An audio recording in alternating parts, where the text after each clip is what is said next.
DaVinci Hand Split Shake Siding First Course Installation. Use a level and chalk line to establish a level and straight reference point for the first course.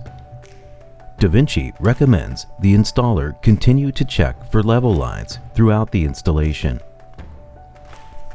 DaVinci shakes are approximately 18 inches in height. To begin the first course, measure and mark a chalk line approximately 18 inches up from the bottom edge of the starter tile course. Install shakes by aligning the top edge of the shake with the chalk line. The bottom edge of the shakes should not extend below the starter course. Continue the first course by installing shakes in a random manner, mixing the available 8-inch, 10-inch, and split 10-inch shakes. Maintain a 1/4 inch to 3/8 inch gap between the shakes. Visit our installation video library for product and condition-specific installation guidelines.